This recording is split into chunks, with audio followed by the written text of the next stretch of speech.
Cheating on a cruise. It was 7 o'clock in the morning and my wife was washing the car in the driveway again. For our 25th wedding anniversary, I had given her a red 1965 Mustang convertible.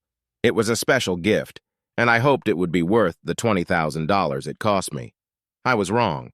Julie was having an affair with one of the guys who worked in my office complex. She thought she was being discreet, but she wasn't. She was careless when meeting him, and he was chatty. I became aware of what was going on when some of the guys in the break room started laughing. Putting it all together was not difficult. Frank Tolliver was enjoying my wife's company and bragging about it to all of his coworkers. This had been going on for over 6 weeks now. Twice I mentioned to Julie that I had heard stories about her and Frank and that I wished they would stop. Both times she denied that anything was going on. She also expressed extreme resentment that I had the nerve to question her fidelity after 25 years of marriage. We got married right out of high school. I realize now that we were too young. I don't know if it was a childhood crush or just a teenage infatuation, but it was about to end. We had a daughter, Sharon, who was in high school and getting ready to graduate. In less than a month, she was scheduled to attend the University of Iowa. Over the years, I had many opportunities to change, but held back to keep the marriage alive. What a waste of time. If it hadn't been for Frank's chatty tongue, I probably would have never known about Julie's affair. Now I caught myself wondering if this had happened before, but I was too dumb to realize it. I'd always trusted her. Frank usually took Wednesdays off. I was willing to bet Julie would spend as much time washing her body as she did washing her precious car. "Daddy, will you pick me up on your way to work?" Sharon was ready to go, so I finished my coffee and we headed for the door. I paused next to my wife for a moment as we walked to the car. "This is the last time I'm going to mention this. Stop going out with Frank Tolliver." All I got was an angry look. "Damn it, John. Frank Tolliver and I have nothing in common. I've said it before and I'll say it again. Whoever is feeding you this shit is just trying to piss you off. Stop worrying about things that aren't happening." Julia turned away and continued wiping down the car, and I just stood there looking at her. Eventually, I walked over to the car and backed out. It was quiet in the car for the first few minutes. Sharon was looking out the window, and I got the feeling that she was upset with me. "What's wrong? Why are you so moody?" Without turning her head, Sharon replied, "Daddy, how long are you going to let her get away with this? It's been a long time, and I'm really having a hard time putting up with this crap. Thank God I'm leaving in a couple of weeks. I feel as disgusted with you for doing nothing as I do with her for doing it." "What kind of shit do you put up with? How is all this affecting you? Your mom doesn't do anything at home, does she?" "Nothing, Dad. It's Margie Tolliver. She takes it out on me every day that my mother took her father out of the family. Her parents divorced over a year ago, but she's only been whining for 3 weeks.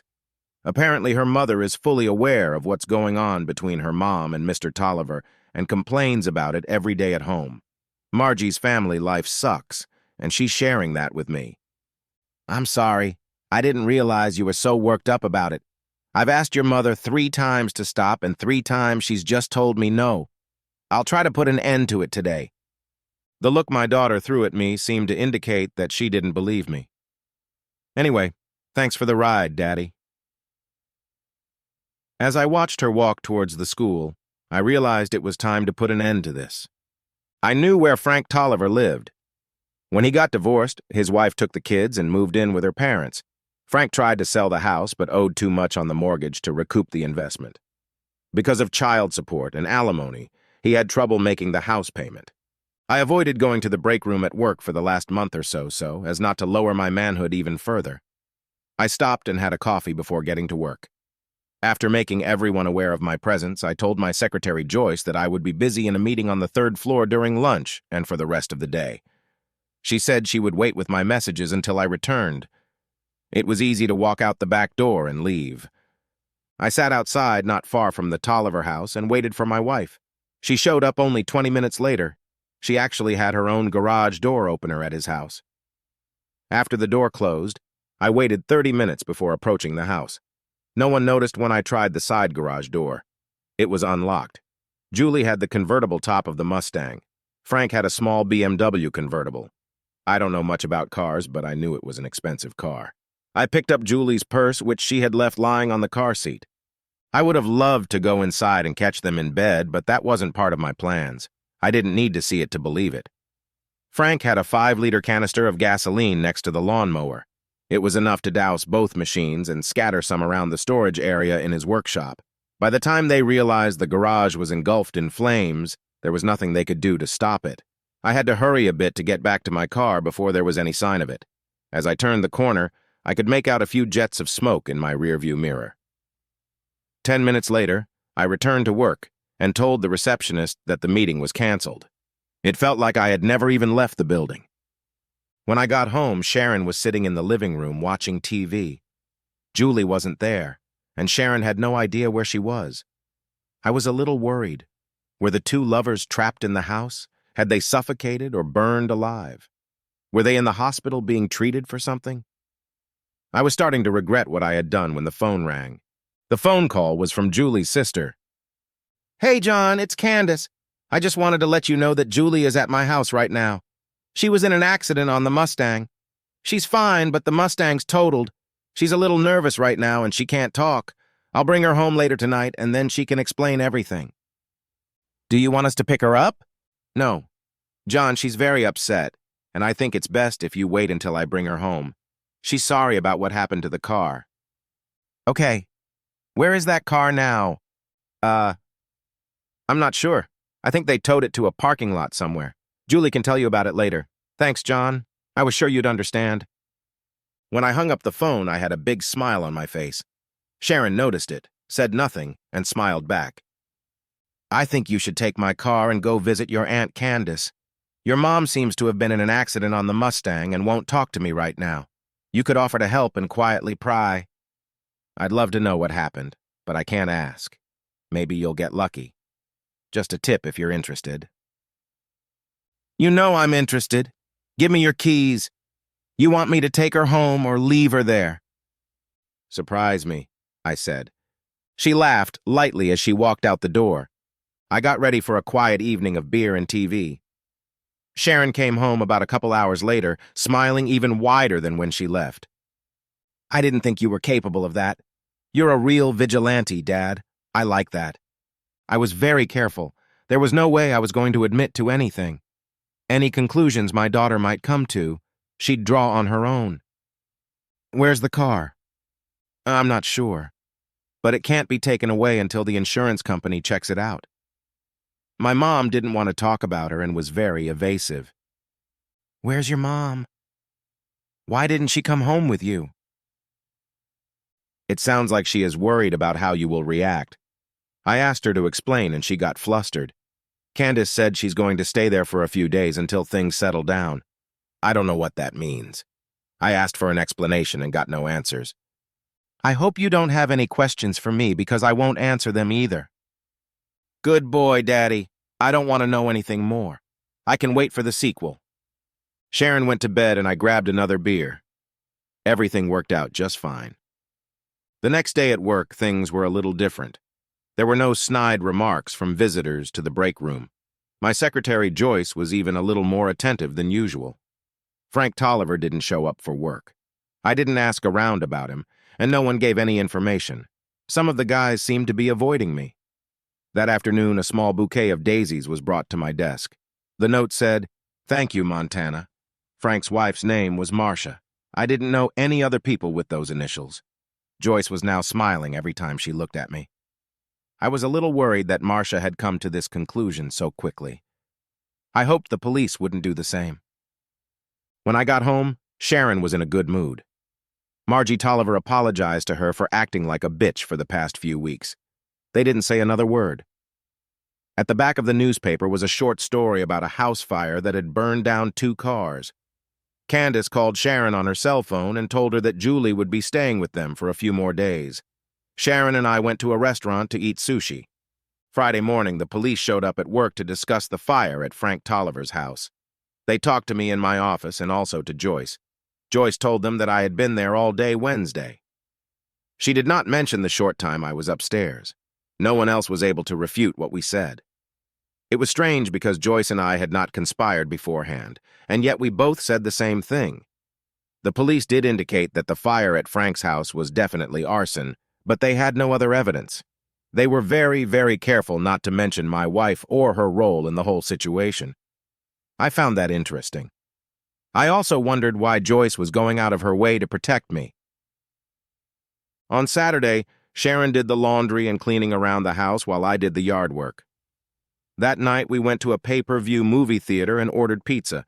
We both tried not to talk about anything that pertained to our problem. I was amazed at how much my daughter had matured. Julie came home on Sunday. She was wearing the clothes Candace had given her.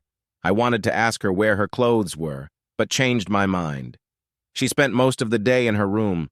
Sharon made us dinner, but Julie didn't seem to be too hungry. We didn't talk or discuss anything about the car or what had happened to it. I slept on the couch that night.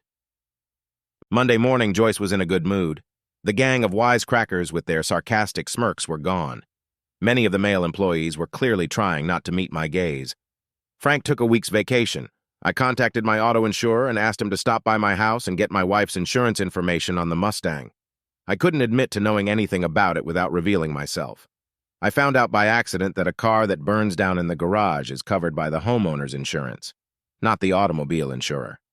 This means that Frank's insurance company would have had to pay for Julie's car. I was curious to see where this would lead. The arson investigation team and the insurance company concluded that the fire was indeed arson. After investigating Frank Tolliver's financial situation, the insurance company refused to pay any compensation unless he could prove that he was not responsible for the fire. They felt that the fire would benefit him financially and that he had a motive to set it himself. The police were of the same opinion, but they had to prove that he had done it. When I arrived, Sharon was home alone. She handed me the note Candace had left, letting me know that she had taken Julie to the doctor to be sedated and that Julie would be staying at her house for a few more days. The insurance agent left some papers on the coffee table. I didn't bother to look through them. Sharon and I went to dinner at Red Lobster. Officially, I never found out where Julie's car was or what happened to it. Officially, all I knew was that the Mustang had burned down. I found it interesting that no one told me anything. The next morning, I made a quick phone call to Candace. "Hi, it's John. Just wanted to let you know that I appreciate what you're doing for Julie." "Thanks, John. I think she needs to stay here for a few more days. The doctor prescribed her some pretty strong medication." "I don't mind. I just have 2 questions. I understand her car was involved in a fire. I'd like to know where the car was when it caught fire and why it was there. Call me later today and give me the answers to both of these questions. If I don't hear from you or don't get an answer, I will bring all of Julie's things to your house tonight. Do you understand?" "Under the circumstances, John, I think you're being unreasonable. Julie's under a lot of stress right now. This kind of thing isn't going to help her." "I don't expect an answer from her. I'm expecting one from you. I'm sure you know what's going on. Either you tell me, or Julie becomes your new house guest on a permanent basis. Do you understand me?" "I understand, John. I'll do everything I can." Joyce was full of enthusiasm and joy. I hoped that would be a good sign. "I've arranged for your lunch, Mr. Woods. At noon, you will meet Marcia Tolliver at the Olive Garden. When you arrive, she'll be waiting for you at your table." I didn't really want to have lunch with Frank Tolliver's wife, but I felt obligated. All I could do was try to be a gentleman. I looked at Joyce. "Would you like to come with me? I'd rather not be alone in a situation like this." "Sorry, boss. I'd be happy to join you for dinner, but lunch doesn't interest me." I noticed a slight smile on her face as she walked away. What the hell did she mean by that? I never sent any signals to Joyce or anyone else I had working for me that I might be available. It was a strict prohibition. I think my new status as a potential divorcee had an effect on some of the ladies around me. What the hell could Marcia Tolliver possibly want? Around 10 o'clock, Joyce poked her head through the door. "There's a Mr. Brian Mapes here to see you. Are you busy?" "No. Ask him in right away." Brian was married to Candace. He was a big guy, looked like Bigfoot. Brian looked nervous as hell when he walked into the office and sat down at his desk. I just stared at him for a second, waiting for him to start a conversation. "Candace asked me to come see you. She said she was afraid you'd get mad at her because of what she told you." "Brian, you look worried as hell. Why is it so hard for you to talk to me? I didn't do anything to cause this, did I?" No, John. It's what I did. I'm not myself. This has never happened to Candace before, and I'm scared. Why are you scared? What could you possibly be afraid of? I think I hurt her. I hit her hard, John. I took her to the hospital, and then I came to see you. I didn't know what else to do. Brian's not a simpleton. He's a smart man who provided well for his wife and children. Both of his children are now gone from home, but he has always been a good father to them. I never suspected there were problems in their marriage. Turns out Brian didn't suspect it either. Why don't you start from the beginning, Brian? We have plenty of time, so you don't have to rush. Joyce brought 2 cups of coffee while Brian tried to relax by taking deep breaths. After a few seconds, he felt better. You're not going to be angry with me, are you, John? No, I promise I won't lose my temper. Candace told me that Julie had a boyfriend, Frank, what's his name. I don't remember his last name. She was at his house when there was a fire in the garage and her Mustang burned to the ground. Julie thinks you started the fire, but the police don't believe her. She's afraid to go home. She tried it this weekend, and she had a nervous breakdown. That's what I should have told you. It doesn't sound too traumatizing. I still don't understand why it upset you so much. I started asking her some questions, just to clear the air. Candace started to get angry with me. The more questions I asked, the more upset she got. What kind of questions were they? John, do you remember the 3-day cruise the girls went on last year to Cancun? Yes, why did you ask? I always felt there was something suspicious about that vacation. For some reason, I connected that trip to Julie's affair. I don't know why. I asked Candace if Julie was having an affair on the cruise, and she exploded. I guess you didn't get an answer. Oh, but I did, although not as much as I would have liked. She ranted for a few minutes about how you and I are lousy husbands. She said that if we were more attentive in bed, they wouldn't have to run around. That was the exact phrase she used, running around and around. It was around this time that I realized that Candace was cheating on me too, just like Julie cheated on you. I'm sorry, Brian. It wasn't my intention to drag you into this. It's gotten worse, John. I insisted she tell me the name of the guy she was cheating with. She laughed at me and said, "Which one?" I think that's when I lost my temper. After I hit her a few times, she was scared to death. She had never seen me mad before. In 22 years, I had never once resorted to violence until this morning. She asked me to stop hitting her, and I told her I wouldn't stop until she gave me names. She said the 2 guys they went on the cruise with were from their health club, Craig and Will, what's his name. Then she gave me Frank's name as the guy Julie was with. I threatened to hit her again if she didn't give me all the names. It wasn't who Julie was with, it was who she was with. She mentioned Clayton Simmons, the guy we went to high school with. Before she could say anything, I hit her again. Then I got scared, put her in the car, and took her to the emergency room. I came straight here to see you. I couldn't find the words. What would you say to a guy who just beat his wife so badly that she ended up in the hospital? I thought she really underestimated her husband's soft nature. She probably would have gotten away with it if she hadn't tried to slap him in the face. Big mistake. We sat in silence for a few seconds. What now, Brian? I don't know. I think I need help, John. We didn't have to wait long. 2 uniformed police officers squeezed past Joyce and entered the room. Which one of you is Brian Mapes? Brian obediently raised his hand and was immediately handcuffed and let out. Joyce brought me a fresh cup of coffee. I asked Joyce to call Brian's lawyer before I went to lunch with Marcia Tolliver. There were empty tables in the cafe, but she wasn't alone. Mr. Woods, I'm glad you're here. This is my friend Mario. He's here as my companion.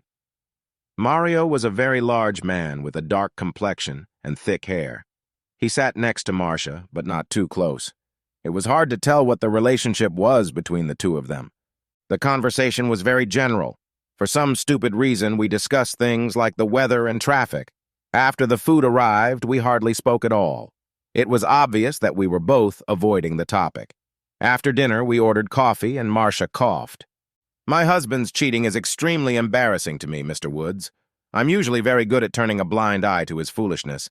But since my divorce, I can see that it was a mistake on my part. There is nothing I can do to undo what has happened. However, I can prepare you for what may happen in the future. Frank is a very cruel and vindictive man. If he feels that you caused his problems, he will do everything in his power to get revenge. I realize that everything is his fault, but he will not look at it that way. There is a possibility that he may manipulate your wife into doing things you never imagined. Even though she loves you, she may be more than willing to help Frank get even. I advise you not to trust her under any circumstances until you are sure of her. Do you understand that so far? I just nodded. I can guarantee that Frank will try to harm you in any way in the very near future. My purpose here today is simply to warn you to be careful. I will do everything in my power to help, but I'm afraid it won't be enough. Mario is with me because of Frank. Mario is my brother-in-law, and he'll be here until the family resolves my problems with Frank. Do you have any questions? I had 100 questions, but I shook my head negatively. We finished our coffee in silence. Marcia insisted on paying the bill, and we went our separate ways. I used to be angry about all this, but now I was scared. It was quiet at work. Joyce was dying to know what had happened at lunch, but I didn't feel like talking about it. Brian's lawyer was busy posting bail. I felt like I should do something for Candace, but I decided not to. I took the day off and stopped by Sharon's school. It only took a few minutes for the school administration to get Sharon's permission to graduate early. She was able to turn in her textbooks and close her locker in less than an hour. She will miss the graduation ceremony with her friends, but she didn't seem to care. On the way home, I called work and asked Joyce to put me on a 2-week vacation. I hadn't expected to be gone that long, but it made sense to have a little extra time. Sharon had already put away most of her things that she had taken with her, so loading them into the car was fairly easy. Under the circumstances, I would feel much more at ease knowing that Sharon was 1,000 miles away, at school, safe. There was no problem getting her to her dorm early. Old man McElhaney, who lived across the street from our house, was more than happy to get the mail and newspapers while I was gone.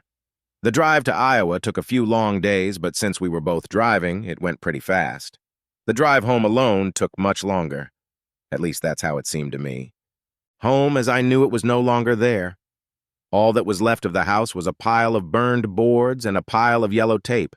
I probably should have given old man McElhaney my cell phone number before I left. It was getting late, so I got a motel room for the night. I'd have plenty of time to talk to the authorities in the morning. Marcia Tolliver seemed to know her husband pretty well. After a hearty breakfast, I called Joyce. Everything was fine at the office, but Frank Tolliver had been arrested. She didn't know anything else. She said I owed her dinner. I called Mapes' house and Brian picked up. Hey, buddy. Glad to see you're out of jail. I was hoping you could tell me what's going on. How'd you end up in the house? I thought Candace kicked you out. John, have you been home yet? Your house is gone. Yeah, I know. I had to stay at a motel last night. Well, welcome to reality. Candace and Julie have moved in with their parents. The only problem is Julie's in jail with her boyfriend. I'll tell you what, Brian. I'll come by this afternoon and you can bring me up to speed. It was going to be a busy day. First thing I did was go to the bank to see if I had any money left. Luckily, Julie didn't make it to the bank. I closed all my accounts and credit cards. At least I had some spare cash. I canceled Julie's cell phone number and paid the fine. I saw no reason to change my cell phone number. After the trip, I decided that no one knew about it anyway. I stopped by the police department to see if I needed to sign any papers or provide information. The guy in the suit and tie talked to me for about 20 minutes, after which I left. Old McElhaney did a good job for me. He saw Julie and Frank go into the house. He even wrote down the license plate number of Frank's car. Julie took out a couple loads of clothes, and then they set the house on fire. They did it late at night, but McElhaney never misses a thing. For once, I was glad to have a nosy neighbor. Julie admitted to the police that they did it, but it was out of revenge since I burned Frank's house to the ground.